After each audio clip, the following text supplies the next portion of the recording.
Coach LA, congratulations. There's a big possibility that you face Meralco in the next round. With how you guys played tonight, what can you say about your chances in the next round? First of all, no, I just want to greet all the moms, no, lahat ng mga mami, single moms, single dad, no, happy Mother's Day sa inyong lahat. Well, this is a good, actually this is the past 3 games. Actually, we've been really on a playoff mentality already. No, I challenge the players, I challenge my team that this kind of games, ito yung magbibigay sa amin ng chance going into the next level. No, not necessarily, going to the semis or moving forward. We have a goal as a team, no? So I think we are in the right track going into that goal, no? Na gusto namin, whether this conference or next conference, no?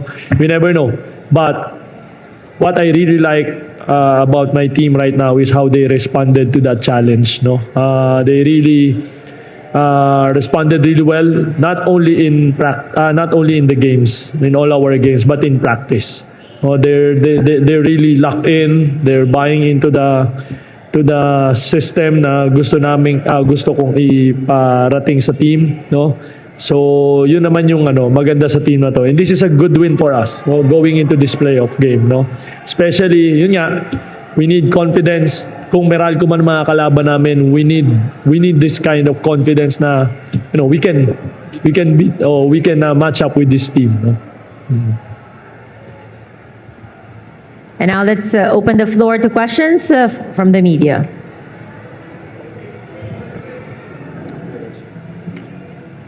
Paul, kasi last game, tama ba, parang masama yung baksak mo eh. Pero, or last previous game, tapos, ayun, paano ka nakabawi from that to this game? Pahinga lang siguro. Laking bagay sa akin nung after last game, meron kaming couple of days going into this game. So, ayun, tinake advantage ko lang. Of course, credit ko to Coach LA. Lagi niya kaming nare-remind na kapag wala namang kailangan gawin, magpahinga na lang kami sa bahay. So, yun lang ginawa ko. Hi, Paul. Good evening. 3 straight wins for you guys after tonight. Paano mo lang nagugustuhan yung form, not just of the team, but for ikaw na rin personally?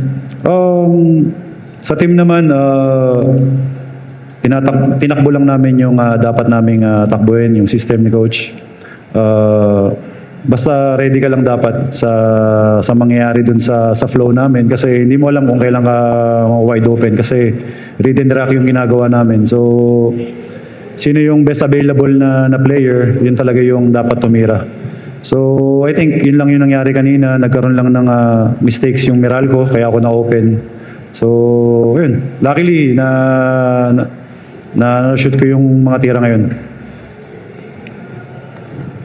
Coach, may chance din kasi na Hinebra eh, di ba, yung mga kalaban nyo. So, ano lang din yung thoughts mo doon on that possibility? Honestly, no, hindi ko pa rin talaga as of now. Alam mo, kahit sino talaga makalaban mo sa taas eh. I mean, they're in top 4 for a reason, So, basta maging ready lang kami. Katulad nga na sinabi ni Paul, we'll be ready kung sino man makalaban namin. No, if it is Meralco, then we have to beat them 3 times, no? Basically, nakaisa na kami, so kailangan pa namin talunin 2. If it is Ginebra, then we have to beat Ginebra 2 times. Alam naman natin, I came from Ginebra. I mean, mahirap kalaban. Mahirap kalaban na Ginebra pag sa ganun. But we'll be ready, definitely. The way we're playing right now, I think, not I think, but I have really confident now with my players and my team, how they really play right now, and sa kanilang yung sa kumpiyansa nila, and the way they play, they have that, again, they have that sense of urgency, that this is already playoffs, and I'm really, actually honestly, I'm really excited for this coming playoffs. Tingnan namin kung nasaan na talaga yung team namin, So, but we'll be ready definitely kung ano makakalaban namin.